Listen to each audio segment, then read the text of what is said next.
Who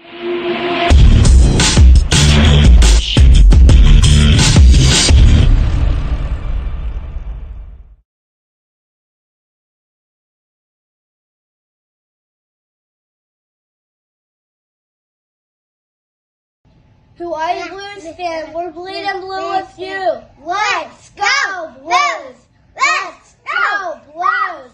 Let's go, Blues!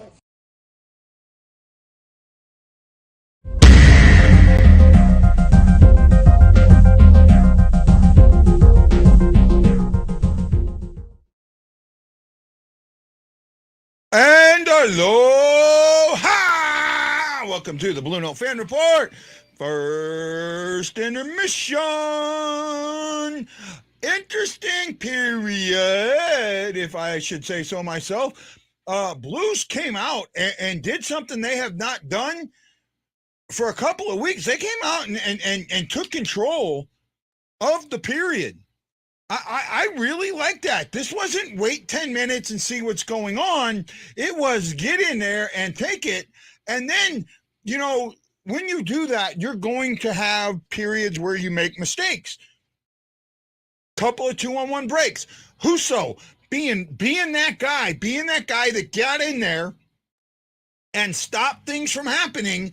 And then you have the break going the other way with Thomas, burying one. I think that's Thomas' 16th goal of the season. Thomas is definitely a guy that's his 16th goal. 4 more and he's gotten 20. O'Reilly needs 4 right now, is also at 16 and needs 4 for 20. That would be 9 20-goal scorers on this team. Yeah, buddy. Let's keep this up. Huso. And you got to give credit to Mr. Roseanne. Hello, Ashley. Are you feeling any better, my friend? Yeah. I mean, the nap helped quite a bit, but I didn't intend to nap so long. And I was, I get concerned when you don't let me. Oh, no. You needed to be concerned. You know how I am. Yeah, I know. You're fine. Yeah, like I said, you didn't need to apologize. I should have. You too, and it's a good show either way, with or without. I'm surprised more teams don't pressure the Blues. Actually, they do. They do pressure the Blues, and that's what happens a lot with the losses, right? Is that pressure. Now, the Blues today, I'm impressed in the neutral zone. I don't know why they don't do this more often. Passing in the neutral zone, getting pucks through the neutral zone, catching guys on going north, not east-west or stopped, right? Been a lot of that. Been some mistakes, but you know what? This is a team you can make mistakes against. Oh, no. I'm in love. I'm in love.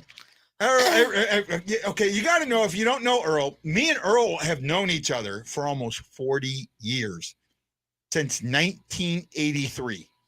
We went to high school together, right? We've been together we've known each other for a long time, and me and Earl have definitely been friends. I will say that. You guys have known each other longer than I've been alive, right? Yeah, no, maybe y'all old. We may be old, but we're not old. We're seasoned. We're vintage. Right? Are you excited for tomorrow, Ashley? Oh, absolutely. I mean, tomorrow is uncensored, right? The gloves are off. Oh, that's just going to be incredible. I can't wait to hear his stories. And I'm going to be amazed with him and what he does. And also, I'll be honest, I've even told him, I'm hoping he opens doors for me. I told him that I couldn't get press out. He was pissed. Wait a minute. What do you mean you can't? Yeah, I know. I kind of talked to him. He's like, no. This guy really, he lives and breathes this game. And he is, I will say this, he's not a fan of the modern game. Yeah. I'm not surprised. Right? Now, I will take this. I will take that. Now, see, that's like that term liberal. You can call me crusty all day long. I'll pick that up and I'll wear that as a badge of honor. Right? I'll wear it as a badge of honor. Yes, you can call me crusty all day long. I just stated a fact, Earl. I wasn't born until 1985. You guys have been friends since 83. I didn't call you old. Yeah. Twist is old school. Twist is absolutely old school. Well, of course. I mean, he was an enforcer, and that seems to have gone away. Yeah. No, I mean, I'm pretty sure. Now, I don't remember if Earl was with us my freshman year or if he came my sophomore year, but I'm pretty sure he was. He's one of those guys that just the memory is there, and I kind of remember him my freshman year, but I could be wrong, right? Because my freshman year, we were at a very small school that the name doesn't exist anymore, but it was Kennard Elementary. Right, I know they changed it because it turned out Kennard was a Confederate guy. All four. Say again. All he four. Confirms all four. Okay, so yeah, it was he. So he was with me our freshman year. So we've known each other since the beginning. We were a class. We were a class of 100 people, and we were the largest class that year. We doubled the size of the senior and sophomore, our senior and junior classes. Right, we doubled their sizes. I think they graduated 45 and maybe 70 the next year, and we ended up graduating. Well, we only graduated 100, but we kept in that zone for a while until our sophomore year, and then we got crushed. But that was it. Kevin, don't think of yourself as old. Think of me as young. Yeah, no, or we're just vintage, man. I'm just a lot younger. That's all. Doesn't mean you're old. Yeah, Crack have had some good scoring opportunities. I agree with that, but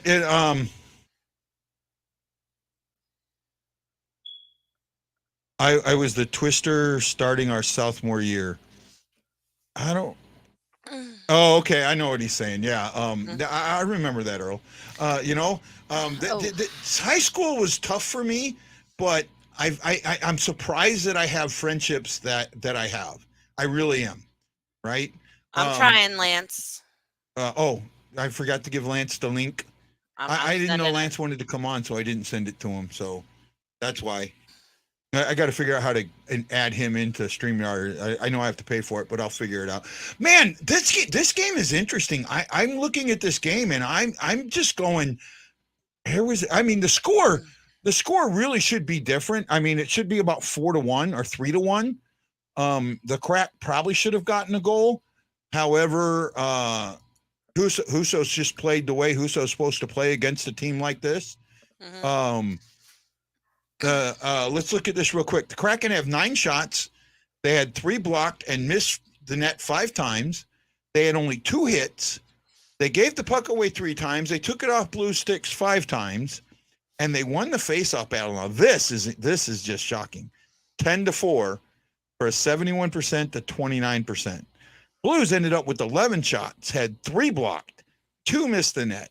They had 8 hits. Again, they're using that heavy style team.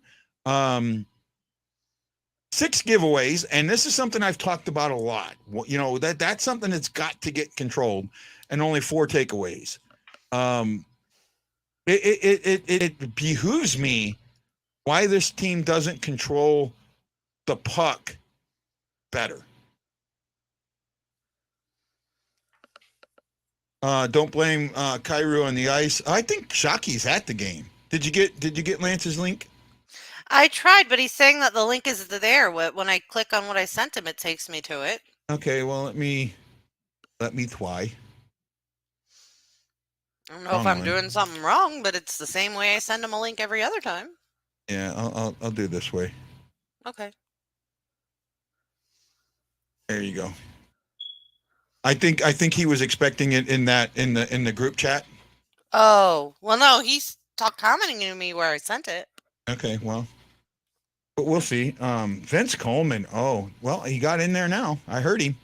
Yeah. I love me some Vince. I really did like Vince. Lance to Scott from the drop. Hello. How you doing, buddy? Jeff Houseman says that fancy no-look passes lead to turnovers. I didn't see a lot of that. I mean, well, look, if you remember, and Guy, I harp on this all the time, and my coaches, every coach I had harped on this. During the power play, what do the Blues do? They get it almost up to the center line, and they pass it back into their into the defensive zone. And that Seattle player, I don't remember who it was, almost knocked that pass out of the way, and it could have been a bad situation for him. When I see that, I just cringe every time. I as a goalie, I just see so many bad things happening when that happens. But overall, I the Blues are supposed to beat this team, and I thought they had a pretty good first period. And every time Robert Thomas scores or comes up with a great pass from the corner behind the net, I just see those dollar signs going up and up and up for him and getting more expensive. And the Blues are going to have some decisions to make with Kyrou and Thomas, and O'Reilly's contracts coming due in a little bit. And there's a lot of decisions. And, I know Blues fans want to keep all of them. I don't see how they can keep O'Reilly, Thomas, and Kyrou. I think what's going to happen, here's what I think is going to happen. To be off the just talking about it, I'm pretty sure Bozak retires, right? I hope so. I'm pretty sure Bozak retires. I can see the Blues keeping Bozak in as a scout or something like that, because I do know that his family is kind of attached to the St. Louis area right now, right? So I could definitely see Bozak staying around.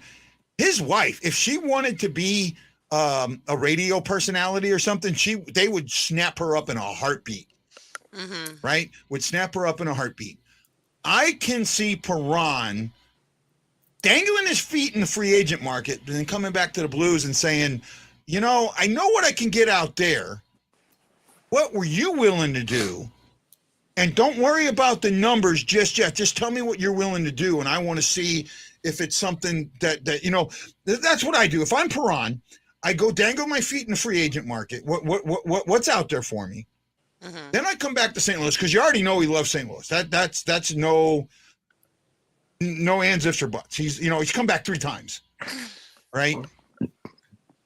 And you find out what the numbers are, and if it's something close or something you can live with, I think he signs for $1 million or $2 million less. Yeah, but here's the thing. I know he loves St. Louis. The only way I bring Perron back, considering the other contracts they have coming up, is if he takes $2 million, $2.2 million a year. And I think there's for 1 year. I don't bring him back for 2 years, because at this age, guys can fall out quickly. Could Perron? Yeah, but you can't do 1 year, because you've got Tarasenko and O'Reilly at the same time, at the same point. Yeah, well, and you've got Tarasenko at age 31. 2 or 3 years with him either, because he could play till he's 38 and be just fine. Or at 35, 36, he could just fall off the map, and then you're stuck with a guy that doesn't give you much. I would do him 2 years to get him 1 year past Tarasenko and O'Reilly, so you're not having to deal with all three. But the reason you do 1 year is because you do have that uncertainty, and you want to sign those players. So you don't want that contract preventing you from being able to sign him. Yeah. Well, then you make it a 2 year, where the first year is a no trade clause, the second year is not a no trade clause. And then, if you get to that Perron's point, going to be asking for a trade. Well, here's the thing too. Look at all the NHL He's got contracts. One now. Look at all the NHL contracts. Yeah. Very rarely do you see an NHL contract with no trade clauses, on short ones, 2 to 3 years, where there's not a no trade clause in the last year. Now, if you get 6 or 7 years, sometimes you'll see that change to a no movement clause or something like that. But I love the guy. He's been great for the city. He's my favorite. He's just an awesome guy. He plays defense. He's very good. He comes up with some bad penalties. That's always been his thing. But if they sign him for a year and he does well and they bring him back for another year, I have no problem with that. But I think there's going to be teams out there looking at him and saying, you know what?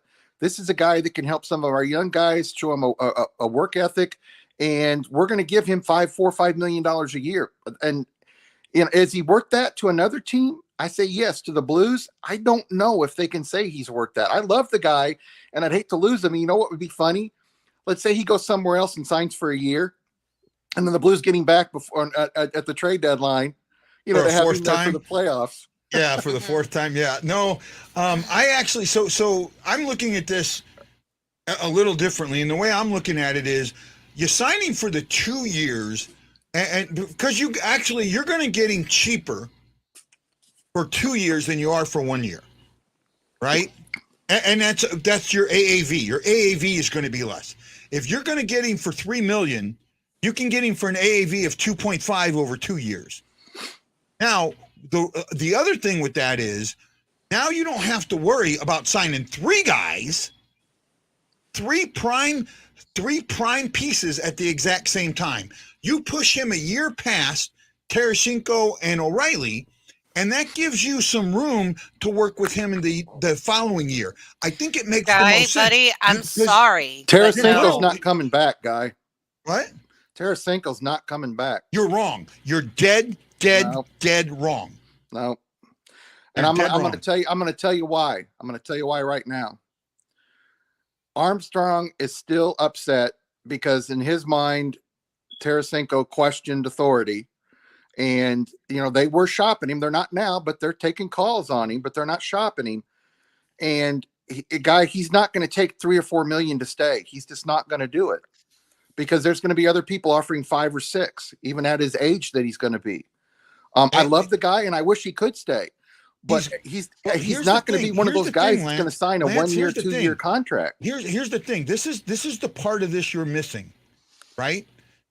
And Tarasenko, this is one of those where the fan is going to this is going to be a fan contract.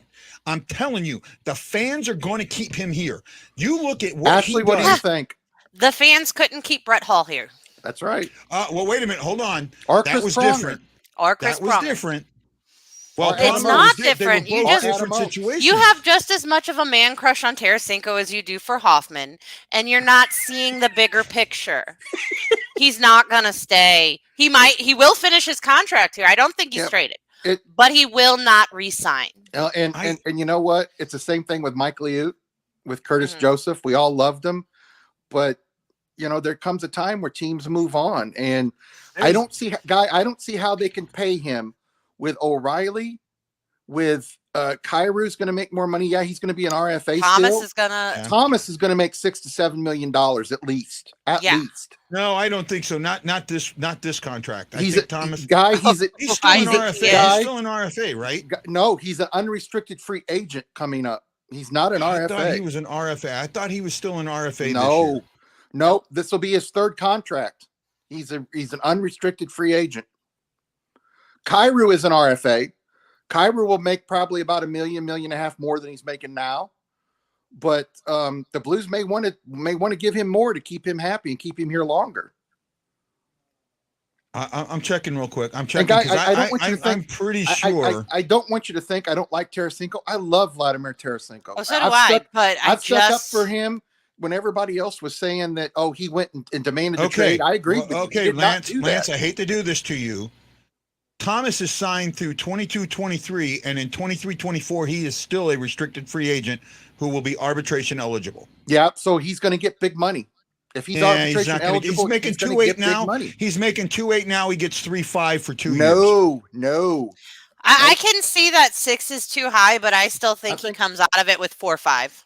He's going to get more than 3.5. He's going to get 4.5. I guarantee it. We'll see. Right. Jeff says I'd rather have Thomas than Tank. Yep. Not me. I would. I would sacrifice Kairu. No. I wouldn't let Kairu is going to be a superstar in this league. I'm going to tell you guys one thing. Sidney Crosby very rarely asked for a player's stick to be signed, and he went up to Kairu after the Pittsburgh game and wanted Kairu's stick and wanted him to sign it. That should tell you something. Okay, guys, I hate to do this, but the game is almost back on. I'll see you at the second intermission. Wow, we just blew through that intermission. Okay, guys, hello.